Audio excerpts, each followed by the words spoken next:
tuh lagi kebagi, ya udah pasti kan saya sebagai ibu saya harus mikirin kesejahteraan anak-anak saya juga. Saya sebagai istri saya juga memikirkan suami saya yang baru saja keluar dari rumah sakit gitu kan. Dia terkena liver yang perlu istirahat. Kemudian bapak saya juga sekarang, jadi saya kebelahnya tuh banyak gitu. Bapak saya masih di rumah sakit dan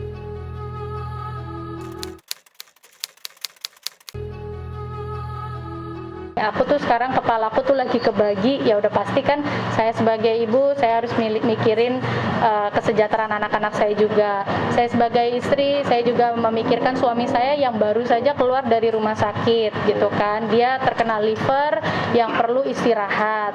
Kemudian bapak saya juga sekarang, jadi saya kebelahnya tuh banyak gitu. Bapak saya masih di rumah sakit dan kondisinya gimana ya gitu, kondisinya dibilangin membaik juga belum terlalu, dan ini udah terhitung kurang lebih 20 hari kita berada di rumah sakit ya gitu. Tapi memang sesegera mungkin kami juga dari kemarin dari keluarga tuh lagi memikirkan gimana caranya deh kita keluarkan aja ya dari rumah sakit, kita rawat di rumah. Nah dengan itu tuh pasti akan mengambil lebih banyak lagi waktu saya juga gitu loh. Jadi sekarang fokus saya anak, keluarga, kerja, dah. Kalau kasus kan sudah ada para penyidik, sudah ada polisi yang sedang menangani, ada lawyer juga. Bahkan ini kita juga masih kemarin aja kan Pak Petrus juga sudah mengatakan apakah juga akan ada tersangka lainnya gitu. Nah itu jadi everyday itu kita tuh lagi menunggu apa nih kabar berikutnya, apa nih gitu. Setiap hari aja saya dapat laporan, kok saya kena ketipu juga sama IR, kak saya ketipu juga sama si F, si oknum PPAT notaris itu gitu. Jadi dan kembali lagi ya, saya tidak pernah mengecilkan atau mendiskreditkan sebuah profesi, tapi yang saya hadapi ini adalah real. Jadi yang saya hadapi ini real, saya sedang berhadapan dengan oknum PPAT, oknum notaris. Jadi kembali lagi saya tidak pernah mengatakan bahwa semua notaris, semua PPAT itu sama, tidak pernah sama sekali. Jadi yang saya perlu koreksi di sini ya, saya akan menyebut F dan IR dan ER itu adalah oknum notaris dan oknum PPAT. Karena kondisi Papa sendiri seperti apa sih, karena tadi kan sempat mengambil keputusan untuk dibawa pulang saja, apakah karena memang kondisinya naik turun atau memang tidak ada belum ada naiknya masalahnya gitu, belum ada naiknya, kalaupun naik cuman berapa jam kemudian turun lagi, lebih banyak turunnya sih gitu. Dan kami juga sebenarnya khawatir karena kan lagi pandemi seperti ini gitu ya. Bapak saya mungkin secara di atas kertas sih sebenarnya baik gitu loh, tapi secara fisiknya gitu, bukan fisik ya, mentalnya ya, mentally sih down banget.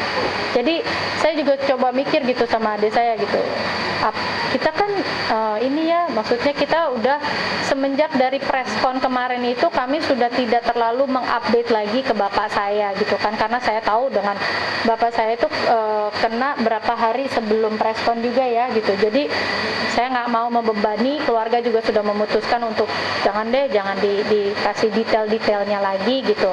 Tapi ya udah sekarang kita lihat aja gitu. Tapi kita bisa lihat sih dia hari per hari tuh kayak drop gitu loh. Kita tuh sampai mikir apa tahu ya, apa ngerasa ya gitu loh. Jadi ya ini gitu. Bapak saya minta doanya semoga cepat pulih, cepat semangat lagi, dan supaya kitanya juga menghadapi masalah ini tuh bisa lebih fokus lagi gitu. Sekarang sih fokus sih. Sekarang juga fokus belah-belah dan fokus dan mendondor para lawyer juga. Ayam karena sendiri gimana dengan kondisi karena pasca sakit? Kalau sendiri seperti apa? Apanya? Suami karena sendiri seperti apa? Ernest ya sekarang dia masih belum ini ya, lagi fokus ke pemulihan, bahkan kita juga sekarang tuh banyak banget waktu yang apa ya, kepake sampai ya, dan suami saya kan juga sekarang lagi pemulihan juga masih belum bisa olahraga apa segala macam. Jadi ya fokus di pemulihan, apalagi dia juga ada tanggal tertentu yang dia akan bekerja gitu. Jadi benar-benar di rumah, benar-benar istirahat, dan ya itu tadi ya, dia benar-benar kayak dia sedih nggak bisa ngedampingin saya gitu loh. Tapi ya kan saya juga sadari bahwa kondisinya seperti itu kan, jadi saya tetap nguatin dia gitu, nggak apa-apa, yang penting kamu fokus di pemulihan, toh ada Ade, toh ada Ricky, toh ada Ruben nemenin gitu, saya juga nggak sendirian gitu. Kanirina, kalau dilihat kan ini kan agak rumit gitu kan ya, mungkin Kanirina ada nggak sih motivasi gitu? Apa? Yang membuat motivasi?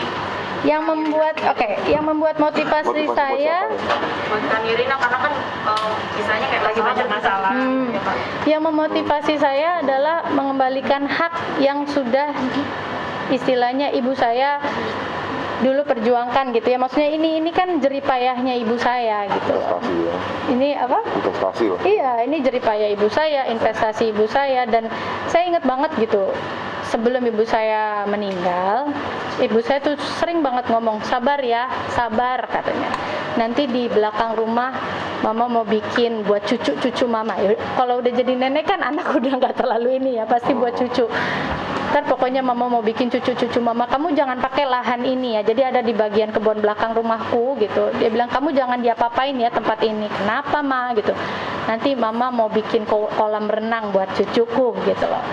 Jadi kan kata-kata yang seperti itu yang terngiang di kuping saya, terus kayak gitu juga bikin saya kayak jerih payahnya ibu saya yang selama ini udah bekerja dari tahun berapa, dari hasilnya yang bener-bener dia bisnis kecilnya kita tahu lah ya Dek ya, maksudnya yang dia jual ini, bahkan kayak beli kue di pagi hari untuk dijual lagi gitu, kayak pergi ke Senen yang zaman-zaman dulu gitu. Itu kan dari dulu ya dia kumpulin sampai akhirnya sekian mendapat uangnya gitu loh, atau hasil jeripayahnya itu. Jadi buat saya apa yang memotivasi saya sekarang adalah benar-benar saya ingin hak itu dikembalikan kepada kami, sehingga kami juga bisa istilahnya membuat mudah-mudahan ibu saya tenang, dan ya itu aja sih, itu aja.